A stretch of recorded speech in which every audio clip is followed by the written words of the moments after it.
ये आकाशवाणी गोरखपुर है। अब आप सोनी निगम से क्षेत्रीय समाचार सुनिए। मुख्यमंत्री योगी आदित्यनाथ ने नोडल अधिकारियों को जिलों में जाकर धान और गन्ना क्रय केंद्रों का निरीक्षण करने के निर्देश दिए हैं। उन्होंने कहा है कि ये अधिकारी संबंधित जिले के गो आश्रय स्थलों की व्यवस्था को भी देखें और विशेष वरासत अभियान के कार्यों का अनुश्रवण करें। उन्होंने नोडल अधिकारियों को किसानों से संवाद करने के निर्देश भी दिए हैं। मुख्यमंत्री आज लखनऊ के लोक भवन में एक उच्च स्तरीय बैठक में विभिन्न विभागों के कार्यों की समीक्षा कर रहे थे। उन्होंने अधिकारियों से कहा कि वो जिला स्तर पर विद्युत आपूर्ति व्यवस्था तथा किसानों को उपलब्ध कराई जा रही सिंचाई व्यवस्था की भी समीक्षा करें और आगामी 29 दिसंबर तक अपने भ्रमण कार्यक्रम की रिपोर्ट शासन को उपलब्ध करावें। उन्होंने कहा कि प्रधानमंत्री आवास योजना तथा मुख्यमंत्री आवास योजना के अंतर्गत कराए जा रहे आवास निर्माण के कार्य में तेजी लाई जाए और लक्ष्य के अनुरूप आवासों का निर्माण सुनिश्चित कराया जाए। उन्होंने बताया कि 24 से 26 जनवरी तक उत्तर प्रदेश दिवस का आयोजन किया जाएगा। ये आयोजन अंतर्विभागीय समन्वय के साथ कराया जाएगा। मुख्यमंत्री योगी आदित्यनाथ ने कोविड-19 के नए स्वरूप के मद्देनजर पूरी सतर्कता बरतने के निर्देश दिए हैं। उन्होंने कहा है कि यूनाइटेड किंगडम और फ्रांस सहित अन्य देशों में जहां कोविड-19 के नए स्वरूप के रोगी चिन्हित हुए हैं, वहां से प्रदेश में आने वाले लोगों को क्वारंटीन करके उनकी जांच की जाए। उन्होंने टीम गठित कर फोकस्ड कॉन्टैक्ट ट्रेसिंग किए जाने का निर्देश दिया है। मुख्यमंत्री आज लखनऊ के लोक भवन में अनलॉक व्यवस्था की समीक्षा कर रहे थे। उन्होंने कहा कि नोडल अधिकारी संबंधित जिले का भ्रमण करें और वहां कोविड-19 के नियंत्रण के संबंध में की जा रही कार्रवाई की मॉनिटरिंग करें। उन्होंने नोडल अधिकारियों को इस संबंध में आगामी 29 दिसंबर तक अपनी रिपोर्ट शासन को उपलब्ध कराने के निर्देश दिए हैं। बैठक में मुख्य सचिव आर.के. तिवारी सहित प्रदेश के विभिन्न विभागों के उच्चाधिकारी मौजूद रहे। देश में कोविड-19 से स्वस्थ होने की दर बढ़कर 95.78% हो गई है।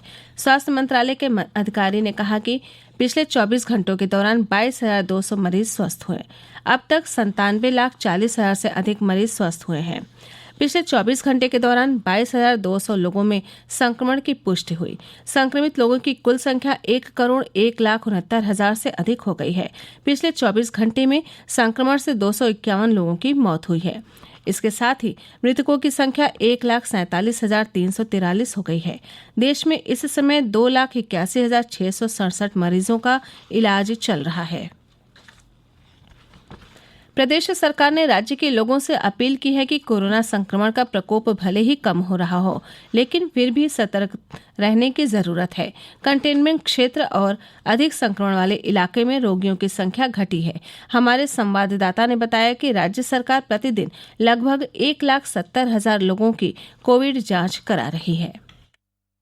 प्रदेश में अब तक 2,31,00,000 से अधिक कोविड टेस्ट किए जा चुके हैं। वहीं स्वास्थ्य विभाग की टीमों के द्वारा सर्विलांस के माध्यम से लगभग 17 करोड़ लोगों तक पहुंचकर उनका हालचाल लेते हुए कोविड संक्रमण की जानकारी भी ली गई है। उत्तर प्रदेश देश का पहला ऐसा राज्य है जहां सबसे अधिक कोरोना संक्रमण की जांच की गई है और इतनी बड़ी संख्या में लोगों से संपर्क किया गया है। प्रदेश में पिछले 24 घंटों में कोरोना से संक्रमित 1,236 नए मामले सामने आए हैं और इस समय 16,159 कोरोना के एक्टिव मरीज हैं। प्रदेश में कोविड की रिकवरी दर 95.78% पहुंच गई है और अब तक कुल 5,55,544 लोग कोविड से पूरी तरह ठीक होकर डिस्चार्ज हो चुके हैं। प्रदेश में टीबी के रोगियों के लिए 25 दिसंबर 2020 से लेकर 26 जनवरी 2021 तक विशेष अभियान चलाया जा रहा है। 2 जनवरी 2021 से एक्टिव मामलों की पहचान करने के लिए एएनएम और आशा कार्यकर्ताओं के माध्यम से घर घर जाकर जांच पड़ताल भी की जाएगी। सुशील चंद्र तिवारी, आकाशवाणी समाचार, लखनऊ।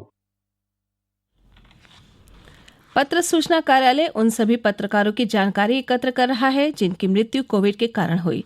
इसका उद्देश्य ऐसे पत्रकारों के परिजनों को सहायता पहुंचाना है। पत्र सूचना कार्यालय ने ऐसे पत्रकारों के परिजनों को एक निर्धारित प्रारूप में विवरण प्रस्तुत करने के लिए कहा है, जो इसकी वेबसाइट पर उपलब्ध है।